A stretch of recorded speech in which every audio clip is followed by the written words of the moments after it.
وما أرسلناك إلا رحمة للعالمين. Kemudian pasal wa kullu hayawan, dan setiap hewan istatobat tuhu al arabu fahuwa halalun illa ma warada asyar'u bitahrimihi.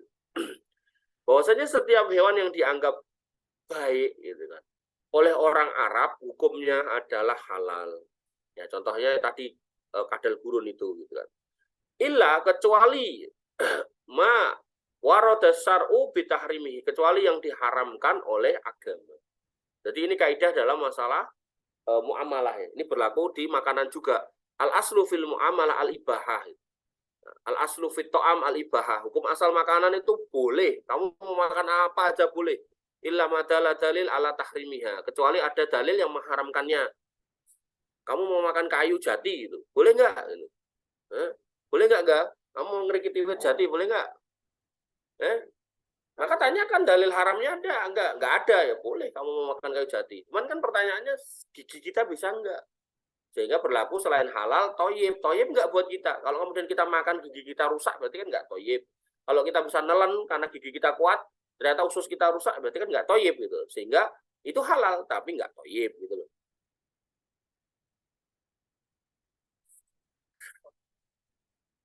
Kemudian dikatakan wa kullu hayawan istahbasathu al-arabu bahwa haramun, dan semua binatang yang dipandang jelek, dipandang jijik, dipandang kotor oleh orang Arab, kultur Arab, maka itu haram illa ma warada syar'u bi ibahatihi, kecuali yang syariat menghalalkannya.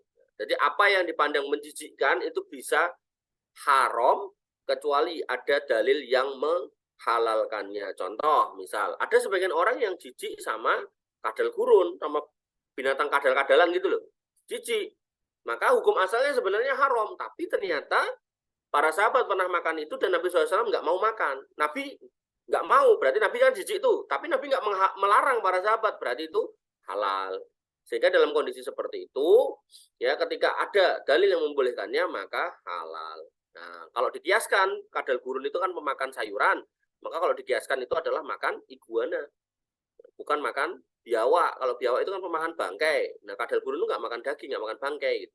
Dia makan tanaman, gitu. Makan kaktus, makan rumput-rumputan itu. Nah, maka dalam konteks kias, kalau kita mau kiaskan, kalau kita mau makan ya kadal, jenis kadal yang makan tanaman yaitu apa? Iguana. Nah, kalau kita makan iguana kan sebagian orang gilo, jijik gitu kan? Apa namanya? Ya gilo ya jijik apa gitu? Bahasa lainnya apa? Ya wes kilo jijik gitu kan. Nah, tapi karena itu halal ya kita nggak boleh melarangnya. Termasuk misal contoh kelinci. Kelinci sebagian orang tuh melihat kelinci adalah boneka. Jadi kalau makan ini sate kelinci, dia mesti akan bayangin boneka, nggak mau dia. Padahal halal gitu kan. Nah, tapi misal kita akan sepakat nih, misal nggak ada dalil yang melarang. Misal kecoa gitu kan. Nggak ada dalil yang melarang. Nggak ada dalil yang mengharamkan. Berarti hukum asalnya boleh, tapi masyarakat umum akan mengatakan itu jijik dan nggak ada dalil yang membolehkannya. Nah, sehingga berarti hukumnya masuk dalam kategori haram. Itu ya. Jadi cara memahami hukum kalau kemudian kita nggak ada dalil jelasnya, maka dikembalikan kepada urf. Masyarakat ini memahami binatang ini menjijikkan apa enggak sih gitu. Oh iya menjijikkan ya. Kalau udah menjijikkan ya udah. Ada dalil yang boleh kan enggak gitu? Enggak ada ya, berarti kita mengharamkan aja. Contoh tadi tuh kecoa. Terus contoh mana? Mbak, cacing ya. Manusia kok makan cacing gitu kan? Nggak enak gitu kan. Oke. Jijik enggak umum masyarakat? Masyarakat umumnya jijik gitu kan. Dalil yang membolehkan ada enggak? Ada enggak sahabat yang pernah makan cacing? Enggak ada ya. Berarti kita masukkan dalam kategori haram. Nah, tapi ini penting ini buat obat misal gitu. Menurut penelitian bisa buat obat, maka itu masuk dalam kategori darurat. Gitu ya cara memahaminya. Jadi jangan kemudian asal makan gitu. Apalagi orang Islam tuh selain halal dia harus thayyib gitu. Ya. Wa kulu mimma razaqakumullah halalan thayyiban. Makanlah apa yang dikurniakan oleh Allah kepada kalian yang halal dan thayyib. Thayyib ini kategorinya adalah tidak menjijikkan. Thayyib kategorinya tidak menjijikkan. Contoh kemarin ada yang nanya toh hukum menjual kotoran kambing gitu kan. Maka kaidahnya binatang yang tidak haram memakannya, maka kotorannya tidak najis. Maka sebenarnya kalau kita kembali kepada kaidah itu, berarti kalau tidak najis berarti boleh untuk dimakan. Berarti sebenarnya kalau kamu ngemplok serintil, nah itu sebenarnya boleh. Tapi kan menjijikkan, gitu loh. Dan ketika saya ngobrol sama orang-orang tua, gitu, orang-orang yang lebih tua dari saya, ya, berarti seangkatan orang tua saya, bude saya dan seterusnya. Ternyata si serintil ini zaman mbah-mbah kita itu tuh disangrai, kemudian dijadikan obat panas gitu. Jadi kalau anaknya panas tuh suruh ngunyah itu sangrean serintil itu. Nah, coba nanti tanya sama mbahmu. Mudah-mudahan mbahmu nggak melakukan itu. Ya, oleh karena itu maka tadi kalau kita kembali ke kaidah boleh dan nggak boleh, boleh sebenarnya, tapi masyarakat tentu melihat loh itu jijik gitu. Nah, ketika jijik maka bisa kita masukkan dalam kaidah haram. Allah taala alam. Wa yahrumu minasyibai malahu nabun qawiyun ya'du bihi, dan semua hewan buas yang punya taring kuat dalam rangka untuk menyerang lawannya maka hukumnya haram dimakan. Makan harimau haram, makan singa haram. Makanya saya suka, ya mereka nggak paham hukum kali ya. Jadi ada anak-anak muda itu berburu kucing hutan gitu kan, kemudian difoto, kemudian dikuliti, dibakar, dimakan, itu juga haram. Karena mereka, si binatang-binatang buas ini, mereka menyerang musuhnya dengan taringnya. Wa yahrumu minat tuyur, dan termasuk diharamkan juga dari burung-burung malahu mikhlabun, yang punya cakar, kawiyun yang kuat, di mana yajrohu bih, yang dia gunakan untuk melukai lawannya. Burung-burung yang mencengkram dengan kukunya sampai mati gitu. Jadi kalau saya ngeliat burung-burung buas di entah video entah apa gitu, jadi dia begitu kemudian nangkep ikan misal gitu, ikan utuh gitu, dipegang pakai kukunya sambil terbang gitu, sama paruhnya ditarik gitu bisa putus saking kuatnya. Ya. Jadi sambil terbang tuh ditarik gitu, kepalanya putus, terus dia lempar gitu, tinggal mangkap pluk gitu, ditelan bulat-bulat. Bahkan burung-burung tertentu di dataran tinggi sana Himalaya itu justru dia makannya itu tulang gitu. Jadi setelah misal rusa atau apa dimakan sama sebangsa harimau atau mungkin singa-singa gurun, tersisa tulangnya, dia makan tuh tulang utuh-utuhan itu. Jadi tulang sejengkal-jengkal ini dimasukin. Jadi dia nggak mau dagingnya, tulang yang dia makan. Nek kirane itu nggak bisa ditelan, dia bawa terbang tinggi, terus dia jatuhkan ke batu-batu, pegunungan yang batu-batu, begitu udah patah, ditelan utuhan tulang. Dia nggak makan daging, makan tulang. Luar biasa. Ciptaan Allah itu macam-macam ya. Maka yang harus kita pahami berarti makan burung hantu nggak boleh, burung elang nggak boleh. Sekali lagi ini mazhab Syafi'iyah. Makanya saya selalu contohkan ada ustadz besar di Solo ini yang dia kemudian mengatakan saya nggak mau mengharamkan anjing karena dalam Al-Quran nggak ada. Tapi saya juga nggak menghalalkannya gitu kata dia. Jadi dia ragu antara halal dan haram. Ya kenapa lah dia nggak belajar fikih? Ya, harusnya dia belajar fikih. Kalau dia belajar fikih ada kaidah-kaidah yang harus dia pahami, bahwasanya nggak selalu binatang-binatang itu tertulis di dalam Al-Quran. Lainnya iyalah, Quran kita isinya cuma nama-nama binatang. Gitu. Padahal saya pernah belajar soal serangga, itu buku entomologi tentang serangga itu segini nih tebel ini, hampir 10 cm gitu. Soal serangga. Gitu. Apa meneng kok soal burung, soal kelelawar itu lebih tebel-tebel lagi gitu. Sehingga nggak mungkin masuk kitab suci kok isinya harus semua ada.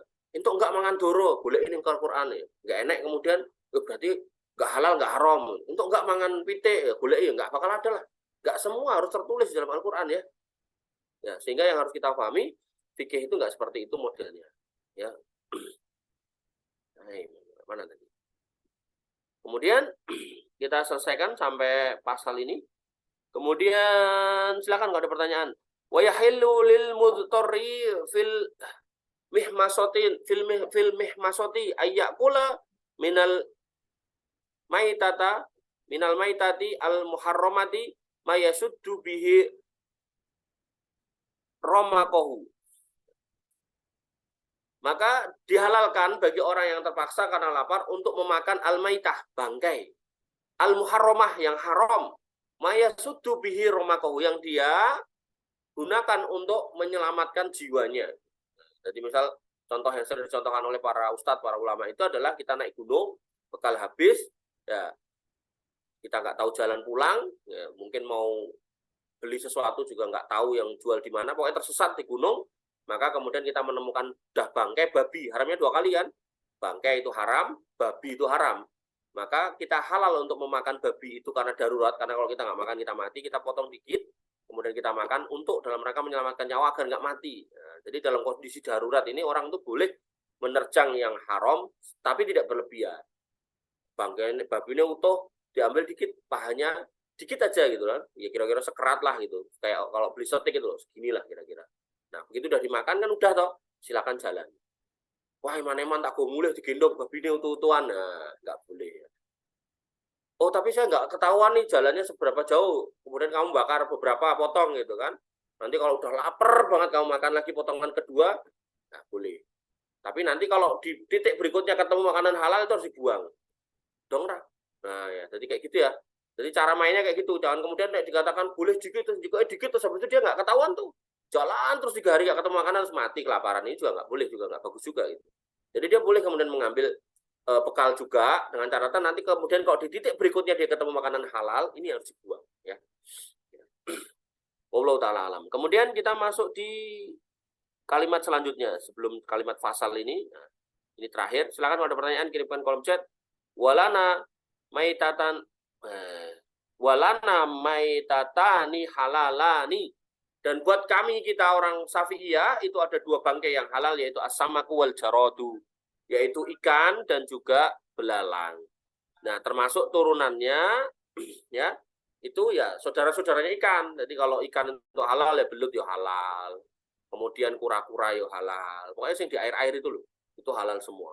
Kemudian termasuk jarot, yaitu serangga, ya serangga-serangga yang orang nggak nganggap jijik. Kayak tadi tak contohkan kecoa, hukum asalnya ya halal, tapi karena itu menjijikkan, bahkan kamu pernah mencet kecoa itu kan bau ya, bau sapi teng ya, itu tentu orang normal dia akan jijik gitu. Maka ya otomatis itu kita nggak makan, kita haramkan. Berarti kalau konteksnya yang satu model dengan belalang, apa enggak? Contohnya enggak? Kan ini kan yang dihalalkan 2 bangkai ini halal, yaitu ikan. Nanti kalau kamu di sungai kamu nemu bangkai ikan, bawa pulang selama kamu nggak jijik, maksudnya baunya itu loh. Nah, atau mungkin kamu manen ikan di kolam, masih hidup nih, bawa pulang jaraknya mungkin 1 kilo 2 kilo sampai rumah mati, di jalan itu ada mati, maka itu halal bangkai itu. Nah, termasuk yang kedua yang dihalalkan itu bangkai belalang. Misal kamu ke kebun nemu apa kayak belalang kayu yang gede-gede sak jempol itu udah mati, nah, kamu bawa pulang, kamu langsung goreng boleh gitu kan.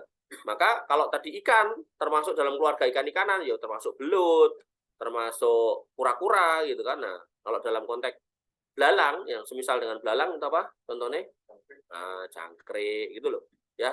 Jadi kalau baca kayak gini jangan kemudian berarti walang tok, mangan jangkrik ra itu, dengan catatan ya kamu nggak jijik gitu. Kalau jijik ya stop gitu kan. Nah ya. Terus misal kamu mau makan apa lagi nih yang mirip dengan jangkrik yang ada di tanah, apa Jar?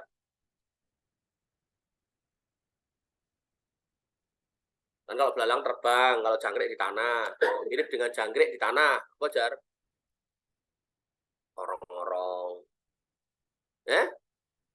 uret, uret yo, uret kayak banyak orang malah jijik dengan kayak gitu ya modelnya. Tapi kalau kamu nggak jijik ya nggak apa-apa. Terus yang contohnya kayak belalang lagi yang terbang apa Mas Eko? Yang musim-musim kinceng ya boleh. Yang musim-musiman itu loh, sok metu kayak banget terus di adai karo angga itu, laron boleh. Ya, dengan catatan kamu enggak jijik. Kemudian wadamani halalani, dan ada 2 darah yang dihalalkan buat kita, yaitu al-kabidu, yaitu hati.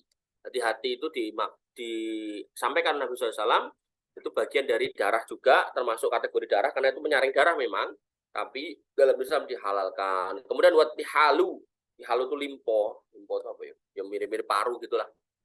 Nah itu boleh dimakan kan, jadi keripik toh, terus di sate juga gitu. Itu boleh dimakan.